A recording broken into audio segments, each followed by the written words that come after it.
Salut tout le monde. Je suis encore un peu en retard, on est vendredi, donc quand je travaille le week-end, les vidéos vont sortir de manière un petit peu moins régulière et j'en suis vraiment désolé. Alors la pensée positive d'aujourd'hui.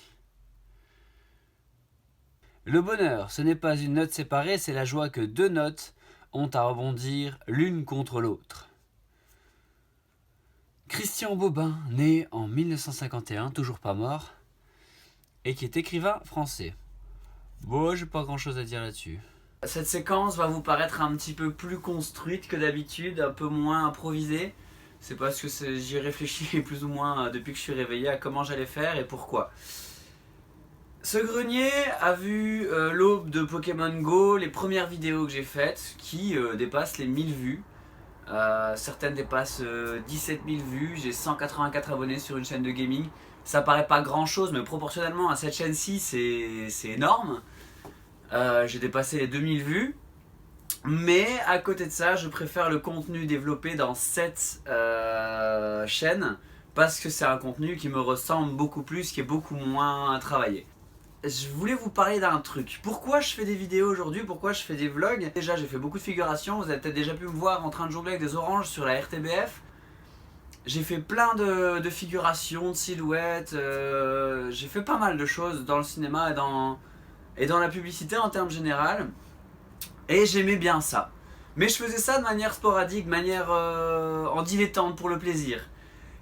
Et dans un sens, c'était peut-être mon erreur de ne pas repérer l'intérêt réel que j'avais pour ces choses, d'aller taper 12 heures à l'autre bout de la Belgique, juste pour gagner 50 balles, mais pour le plaisir d'être sur un plateau de tournage. À un certain moment, il faut réfléchir 2 secondes, c'est peut-être un indice sur ce que tu veux faire de ta vie. Hier, j'ai croisé une demoiselle, je connais pas son prénom, j'ai pas eu la présence d'esprit de le demander, qui est la copine de mon ancien voisin, et avec lequel j'ai squatté dans ce grenier des années.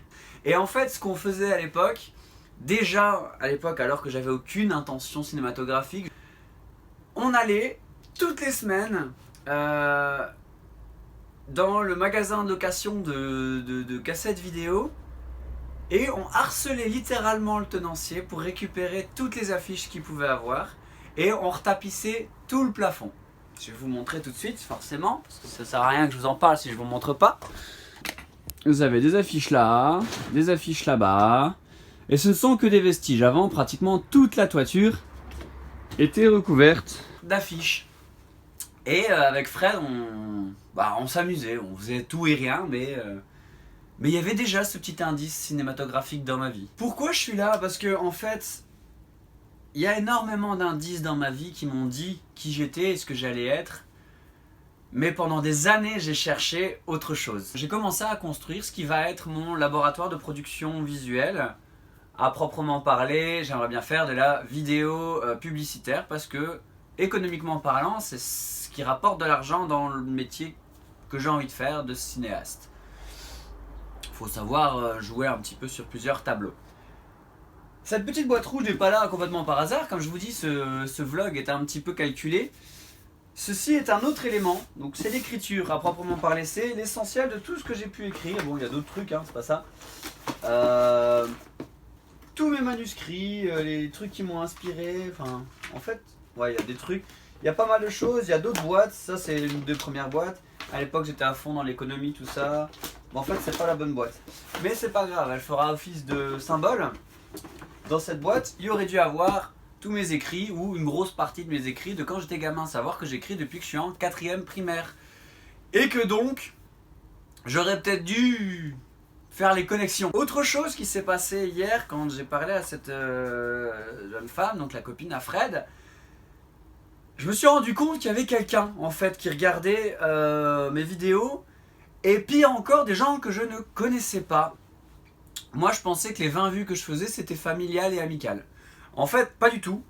Mes amis ne regardent pas mes vidéos. Ils font ce qu'on appelle de l'empathie anticipée. Ils ont peur pour moi, que je me tôle, que je prenne des risques. Parce qu'un jour, j'ai fait une vidéo sur les chardons, c'était un troll. Et ils n'ont pas du tout compris. Ils ont été persuadés que c'était mon premier vlog dégueulasse et que je faisais le kéké en Marcel dans la plaine des Manœuvres. Donc c'est un parc à côté de chez moi. Et ils ont été persuadés que c'était l'essence de ce que je savais faire. Sauf qu'aujourd'hui, plus personne n'en a plus rien à foutre de rien. Je pourrais montrer ma bite maintenant, là, tout de suite. Ça choquerait personne.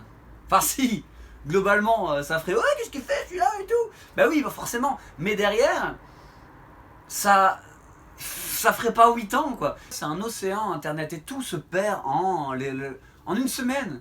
Et forcément, il y a quelqu'un qui vient te voir et qui va dire « Ah, j'ai vu ta bite, j'ai vu ta bite !»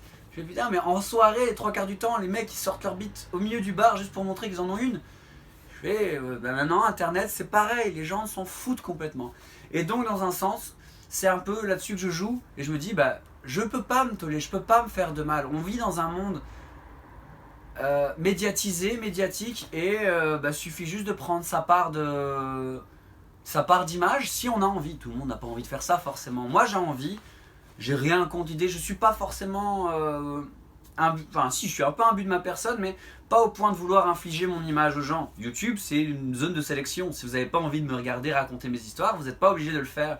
Et dans un sens, ça crée une fonction de liberté pour le viewer et une liberté pour moi en tant que youtubeur approximatif. Faut trouver sa place chacun. Et donc voilà, c'était mon petit vlog d'aujourd'hui. Il y a un peu plus long, je pense que le vendredi je peux me permettre. Vous n'avez pas grand chose d'autre à foutre après 16h que de venir vous bourrer la gueule dans les bars et commencer votre week-end. Donc je pense qu'un vlog de 8-10 minutes le vendredi fait de mal à personne. Lundi, mardi, mercredi, enfin lundi je fais le vlog d'entrée, donc lui il sera toujours un peu plus long. Enfin le vlog de résumé de la semaine d'avant. Et les autres jours je vais faire des vlogs plus courts. Tout simplement parce que bah, je pense pas que vous ayez autre chose, enfin je pense pas que vous ayez que ça à foutre que de regarder une vidéo de moi en train de raconter ma vie ou des anecdotes. Tchuss tous, un bon week-end.